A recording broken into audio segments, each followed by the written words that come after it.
I thought we needed a game like that from a defensive standpoint. We've been working so hard to improve.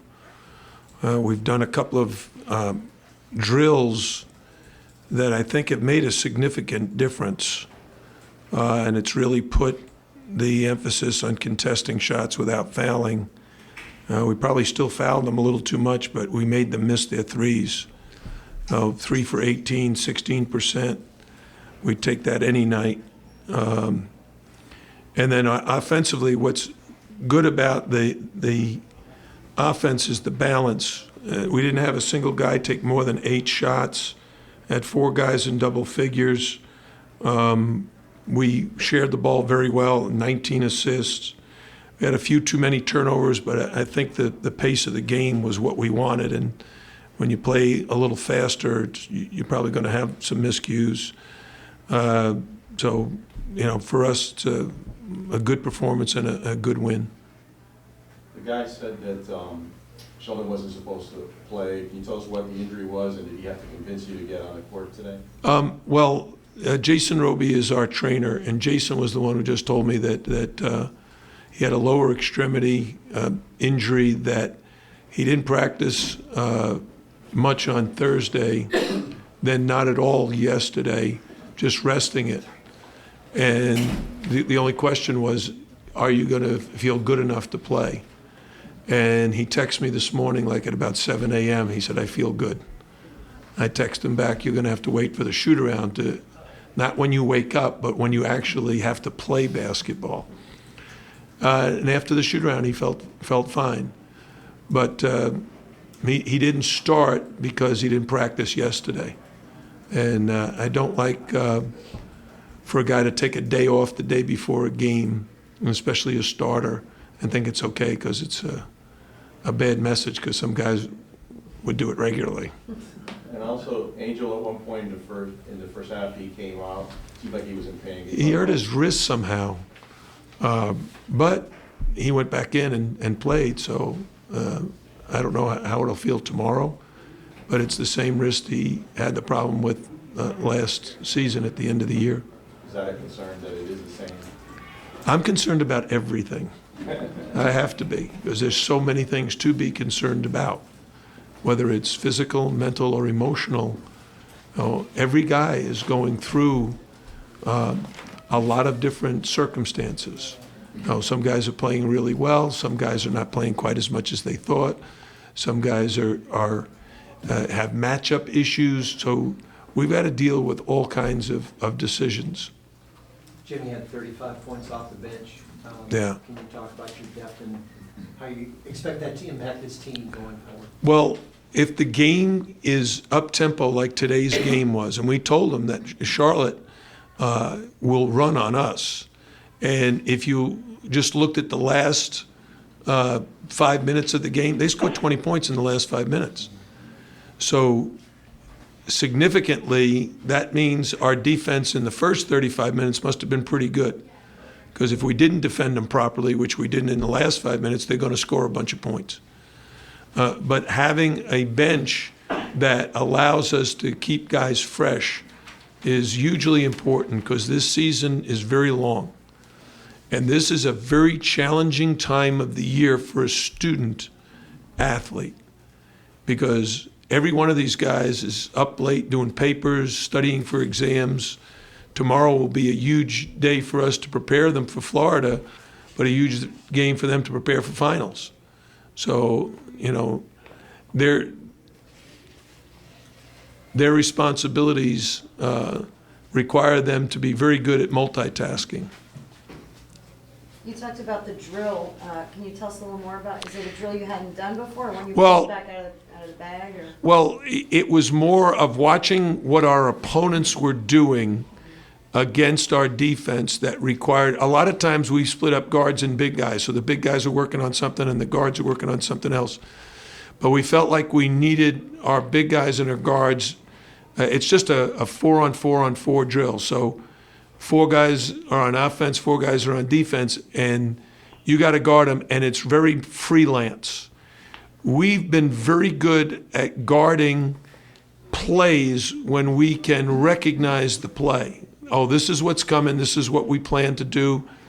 What we were having trouble with is when we defended the play very well, and all of a sudden everybody's now freelancing, and the players just got to talk. Because if they don't talk, there's going to be a miscue. If we don't call a switch out or a screen out properly, somebody's screening and we didn't know the screen was coming because it was kind of freelance.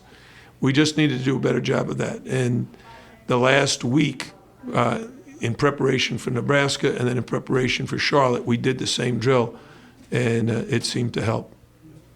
Jim, just talk about how challenging it is today. 351 schools and everyone runs ball screen offense. And you talked about your guys' recognition maybe on that first series where you see them on film, but how challenging is it for guys once the opposing team runs through one iteration, one set, to then defend for the entire shot clock when they get ball reversal? Well, college basketball has been tremendously influenced by the NBA. First of all these kids want to play in the NBA. The NBA is very ball screen oriented, so that if to be an NBA player, you've got to be good at using ball screens and defending ball screens. Our offense, we incorporate a ton of ball screens. In fact, we've been in the top 5 in the country in scoring off of ball screens for the last 4 years. And to defend those things, you got to practice it a lot, which we do because we have to defend ourselves.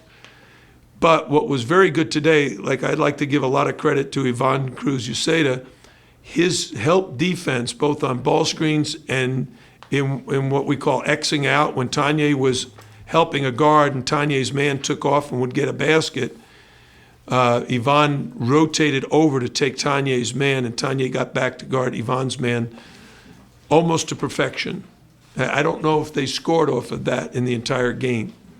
So that's a good sign for us. Kamari Murphy is good at that. We're trying to get Buka to do it, but he fouls. How many fouls did he have?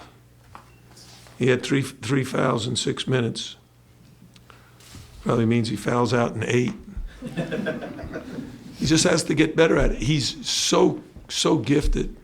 I'm dying to play him more, but until he can defend a little bit better without fouling, he's got to keep learning. What do you think about the Gators coming in now? How big of a game is that? Well, both teams are in the top 25. Both teams have a lot of experience. Many of their players we played against last year. But they have a new coach, and he has them playing very hard and very well. We're very familiar with him, primarily because he was at Louisiana Tech, and Eric Conkle took his place. And we talked all about, well, what did they do before you got there? And he described in detail to me what Mike White is about and how they approach the game. So we know them, but our players, as they said, they don't get a chance to see them. They're too busy preparing for our own games and doing their schoolwork.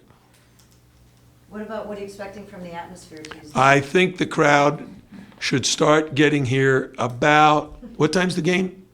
7 o'clock? 7. I think they should start getting here around 6 o'clock on Monday. And I'm not sure if that should be 6 a.m. on Monday or 6 p.m. But our students need to get here and get themselves ready for a battle royale. Thanks, Coach. Can I ask one thing about what you think about Coach Richt, having watched him at the press thing? I'm very excited about that. I was kidding. I said I love everything about him, but he's a little young. He's only 55. I like those guys in their 60s and 70s. Those are my role models. But I think what's great is his familiarity with the university as a student athlete. That's very, very important, because when I came in, you got to kind of learn about this school. And I was very excited because we're so good academically, and we're graduating our athletes, and there's tremendous emphasis. We have tremendous academic support, and the faculty is very supportive. So I think Mark's experience, having been a student athlete here, helps him. I think it's also great that he grew up and played high school ball at Boca Raton, because now high school coaches will know that he's a Florida guy and that he chose the University of Miami. So he must have thought, coming out of high school, being a great player coming out of high school, that this was a good location to get your education. And then what's so impressive is his record against the ACC, 19-3. Been to, I forget what the bowls numbers are, but he's been to bowls almost every year. He's finished in the top 10, 7 years. I mean, one of the things that I look at, and my congratulations go out to Blake James and our search committee, is I think the greatest way to, the question is, how good will he be? Look at his track record. Look at his experience. What has he done?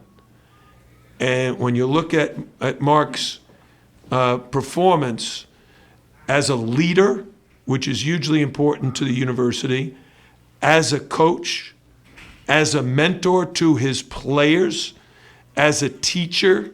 I read and listened to his press conference after he and Georgia parted ways, but then I also went and listened to Mark Fox, the head basketball coach's comments. And Mark could not have said more very impressive things about Rick as a man, as a coach, as a friend. And we feel like the University of Miami Athletic Department is like a family. We belong to a very large family at the U, and we're all very, very proud of this, that the U stands for something. And for us, it's all about everybody having a great attitude, making a total commitment to the university, and to behave properly. Mark said, I want my players to be taking care of their schoolwork, taking care of their football, but also behaving socially. And that's obviously been very important to me, and I hope you've been able to observe that in our program. So you're thinking he can overcome his inexperience? Yes. His youth should not be a problem. Thank you, everybody. Thank you.